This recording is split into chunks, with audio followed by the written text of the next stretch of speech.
What is good, you guys? Welcome back to the Heat Report and welcome back to a brand new video. In today's video, we're going to be talking about a couple different things. I'll be briefly recapping the Heat Sixers game that happened last night, and I'm also going to be doing something that I wanted to do for a while, especially since we clinched the playoffs, ranking our possible first-round matchups from worst to best. It's something that I wanted to do because I wanted to, give my opinion on who I think we should play and why, and which team would be better for us, not only in the first round, but looking at our, if we get out of the first round, which teams would we play after that. We're gonna get in depth into it, so make sure you guys tune in. It's gonna be a very, very fun episode for you guys. So let's get right into it. As far as recapping the Heat Sixers game, this is gonna be a very brief recap. It was a blowout win basically from the start for the Miami Heat. Big win. I think this was about sending a message, and we did that. And when we get into the routes as far as who we can play in the second round, possibly if we get out of the first round, the Philadelphia 76ers, after seeing that performance, are a team that I'm not too scared of. And I know that could sound a little bit foolish because it is only one game and it is the regular season, but they were basically at full strength, except for I think Matisse Thybulle did not play, and we were basically at full strength as well. I mean, we were at full strength. No one played that was going to be, everyone played that's going to be playing in the playoffs for us. So it was kind of a preview of that, and I thought we sent a message. I thought it was a very good performance from the Heat, very collective performance. Shout out to Udonis Haslem, man. Dwight Howard does not want that smoke. Udonis Haslem would fold that man like a chair in two. UD does not play. So shout out to UD. Per 36 numbers of, 48 points, 36 techs. That's my guy, man. UD, if this is the last ever regular season game for UD, then he said it himself. He finished it off the only way he could. So shout out to UD, man. I was telling my friends, I was like, man, Spo is a genius. He sent out UD over there to score twice and cause some chaos. And I don't want to say we punked the Sixers, but it kind of felt like that. Trevor got into it with Joel Embiid a little bit. UD got into it with Dwight. Dwayne Dedmon got into it with Dwight. We were playing very, very physical. We were trying to get into their head, and yeah, it worked because they didn't know how to respond. And Jimmy was draining threes left, right, and center. Bam was dominating Embiid like crazy. Absolutely, this is not what I expected from this game. I expected it to be a very close game, but the fact that we beat them that bad, is very, very eye-opening for me. I did not know that we at full strength were that capable of dismantling that one seed. So yeah, very, very fun game, very collective effort from our guys. We played an amazing performance. Spoelstra, great coaching job against Doc Rivers. He's finally showing the people why he is the best coach in the league, and that's what he is. I'm gonna keep saying that until he retires. He's the best coach in the NBA right now. So shout out to Spo. Shout out to all the players, man. Everyone did their job. Tyler off the bench, Goran off the bench. Kendrick Nunn went down a little bit. I think he has an ankle sprain or something like that. I don't think it's that rough, but Spo said he will be traveling with the team to Milwaukee. Hopefully he plays. If he doesn't, then it's a big blow, but he'll be ready for the playoffs for sure. I have no doubt about that. So that's for the game analysis part. Now, this is where the fun part of the video comes in, where we look at all the possible first round matchups for the Heat and ranking the four possible matchups for worst to best. So currently the Heat sit at the 5 seed with a record of 39-31, tied with the Knicks, but obviously we do have the tiebreaker since we swept the season series with the Knicks. If the Heat finish with the same record as the 4 seed Atlanta Hawks, the Hawks would have the tiebreaker because they have the season series as well. And if the Hawks, Knicks, and the Heat all have the same record, then it goes by divisional record, I think, and the Hawks have won the division. If we have the same record, so they're gonna be ahead of us probably no matter what. I don't see the Hawks losing against the Magic, or who do they play? The Magic and the Rockets. I don't see them losing against those teams. So the Hawks are most likely going to be 4. I can probably safely say that. So let's get right into it, man. So the fourth possible matchup that is still in play for the Heat in the first round is for the Heat to drop to 6 and play the 3 seed, not the Milwaukee Bucks, but the Brooklyn Nets, which is still a very big possibility. The Brooklyn Nets are only 1 game ahead of the Milwaukee Bucks right now. And if the Milwaukee Bucks move up to 2 and the Brooklyn Nets drop to 3, which is possible because we do face the Milwaukee Bucks. I think our next game is against the Milwaukee Bucks. So if they win and we lose, I think Milwaukee has the season series over Brooklyn. So Milwaukee would be 2 and they would be 3, and we would fall to 6 because we would have 32 losses and the Knicks would only have 31. So a first round matchup of the Heat and the Knicks is very possible. And Heat and the Nets is very possible, and it's something that I want to avoid.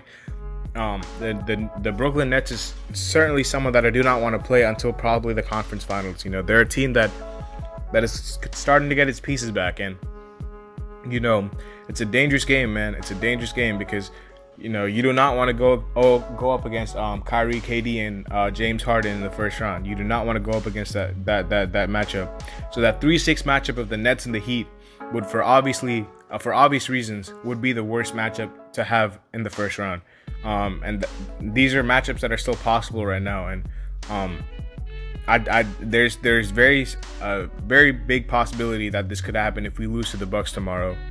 So yeah, Heat Nets in the first round is the worst matchup possible. 3-6 matchup if the Nets fall to 3 and if we fall to 6. The second worst matchup is if we fall to 6 and the Bucks stay at 3. If we play the Bucks in the first round, I know we beat the Bucks last year 4-1, but looking at the other possible avenues, you know, the Bucks would still be the first round, the worst matchup to have, because even if we do beat the Bucks, you would have to play the Nets in the second round. So those are very two tough teams to play. You'd much rather be on that other side with that 1-4 side, playing teams like the Sixers, Hawks, or Knicks instead of, you know, the Bucks or Brooklyn. Those are that side is very tough. So you do want to avoid that 6 seed as much as you can, because that 2-3 spot, you know, you're gonna play 2, you're gonna play 3, and then you're gonna play 2 most likely, because 2 is gonna win. The Nets are not losing to the Celtics if we play the Bucks in the first round. So the Bucks in the first round is the second worst matchup to have, because for obvious reasons, not only are they a tough team, you have to play the Nets in the second round if you beat the Bucks. The third worst, or let's say the second best possible avenue for the Heat in the first round is to play the Atlanta Hawks in the 4-5 matchup. The Atlanta Hawks are actually finding their stride at the right time. They've won 3 in a row actually, so they've been on a hot run. I think them and us and the Nets are the hottest teams in the conference right now. We actually might be the hottest team in the league if I'm looking at this right now. Yeah, us and the Warriors and the Grizzlies are the hottest teams in the league. But as far as hottest teams in the conference, the Hawks are only 1 win away. They've been finding their stride. They're probably going to extend that streak to 5 wins in a row once they beat the Magic and the Rockets. The Magic and the Rockets aren't. They already beat the Magic, if I'm not mistaken. I think they played last night. I'm not even too sure about that. Yeah, they beat the Magic. I'm tripping. Yeah. So they only have the Rockets, and they're definitely beating the Rockets. You don't have to worry about that. The Rockets are getting beat by the Hawks. So the Hawks are going to stay at 4. The Hawks will stay at 4. I'm not too, you know, concerned about them dropping, or we don't have to look at them dropping. They're staying at 4. Or they're staying at that 4-5 matchup. Whatever happens, they're staying at that 4-5 matchup. So us and the Hawks in the first round would be interesting. I think I'd rather play them against the Knicks or the Nets. The Bucks or the Nets for sure. I keep saying Knicks. The Bucks or the Nets for sure. You know, they're a very inexperienced team as far as, you know, veterans go. I think their only veteran is Lou Will. Gallinari maybe, but they don't really have much playoff experience on their team. Spo has had a good record against Nate McMillan in the playoffs and in the regular season. We beat them in the playoffs last year when he was with the Pacers, though. But Nate McMillan did get the best out of Spo in the 2 games this season that he played, because I remember we beat the Hawks when they had Lloyd Pierce.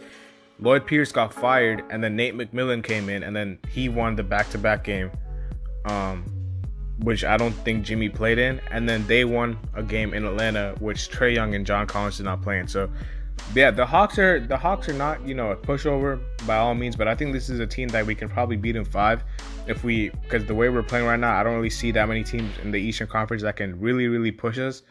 Maybe the top 3 teams, but after that, I do think we can take care of any of these other teams fairly easily. Not want to say sweep, but five at max, 6 games.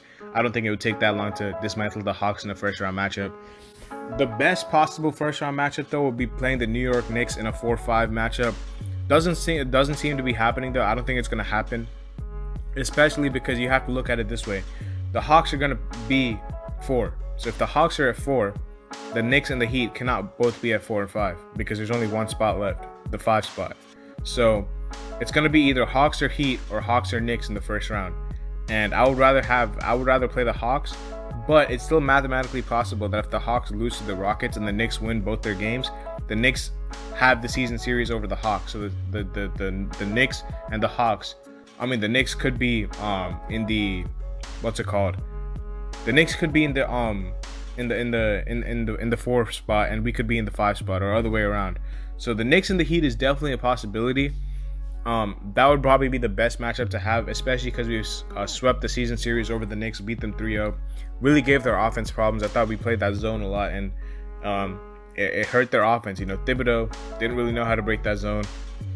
Spo, like I said, has had success over Thibodeau in the past, dating back to the Bulls eras where he had the big 3 Heat, and the Bulls, in the playoffs when it mattered. In the regular season, I remember the Bulls would dominate against the Heat because the Heat didn't really care, but in the playoffs, the Heat used to dismantle the Bulls. So playing against the Knicks in the first round would probably be the best matchup. And this is no disrespect to the Knicks, but I just don't think they're as good of a team as the Hawks or the Bucks or the Nets. But they're having a great season though. I hope they play the Bucks, and I hope they take care of the Bucks, because I just want to see that team be successful again. So yeah, that would probably be the best matchup, the Heat playing the Knicks in the first round. But if we're ranking all these matchups, the worst one would be playing the Nets in the first round, 3-6 matchup. The second one would be another 3-6 matchup of the Heat and the Bucks, and then the second best would be playing the Hawks in the first round, 4-5, and the best would be playing the Knicks in the first round, 4-5. So hopefully you guys got that in. I know this was kind of off the top of my head, but the standings are fluctuating day by day. What do I think is going to happen? I think we're going to play the Hawks in the first round, and I think that'll be a good good path for us, because if we play the Hawks in the first round, I did not even mention this, the Sixers are probably going to be our second round matchup, and judging by the way we played last night, I think we can upset the Sixers. I don't think the Sixers are as big of a threat as the Nets are. So you would much rather play against the Sixers in the second round than the Brooklyn Nets. And then you'd have to only worry about Brooklyn in the conference finals. Just hope that Brooklyn and Milwaukee beat up on each other. Whoever wins that series, because I actually think Milwaukee could beat Brooklyn because they have no one to guard Giannis. I remember the 2 games they played. I know they didn't have James Harden, but Giannis absolutely destroyed them, hitting threes and all that stuff. If Brooklyn beats if Milwaukee beats Brooklyn in the second round, and if we beat Philly in the second round, we could make the finals, guys. It wouldn't be a stretch for us to say that we could make the finals. But even if Brooklyn wins, I don't think we can not beat Brooklyn. I'm just saying it'd be a lot easier to beat teams like Philly or even Milwaukee than match up against that 3-headed snake over there. That's a very, very tough task against the Brooklyn Nets. But yeah, I think we're gonna be playing the Hawks in the first round because I think we're gonna win against the Bucks. I don't think the Bucks. I have a feeling that the Bucks are gonna rest players because I just don't know why. I just have a feeling that they're gonna rest players because I don't think it matters if they play 2 or 3. Because if they're 2, they're gonna play the Celtics probably, winner of Celtics and Hornets or something like that. And then if they're 3, they're gonna play the Knicks. I don't think there's that big of a difference between the Celtics, Knicks, and Hornets. So I don't think they're gonna really care that much because they're not dropping to 4 and they're not going to 1. I don't think they're going to 1. Because the 76ers are winning against the Magic. They're going to clinch the 1 seed. We don't have to worry about that. The Bucks probably look at it and say, we don't have to play Giannis this game. Just load manage this. Just get ready for the playoffs. So I think the Bucks will rest players, but don't hold me to that. It's just what I think. I don't have any sources or anything like that. I'm just saying what I think. So yeah, I think we'll beat the Bucks though, and I think we'll definitely beat the Pistons, and that'll put us at that 4-5 spot, probably matched up against the Hawks. And I would love that matchup. So yeah, hopefully you guys enjoyed this video, man. Something pretty different. Recap the Heat Sixers game and talked about our possible playoff matchups. And let me know down in the comment section, what is your most preferable playoff matchup? You know, who would you like to play in the first round? And you know, think about, you know, who you're gonna play in the second round if you beat that team, and who you might play in the conference finals. So just think about all that. Let me know that in the comments below. I'm really interested to see your opinions on that. These are just my opinions. So yeah, I'll see you guys later as always, man. Have a nice day. Peace.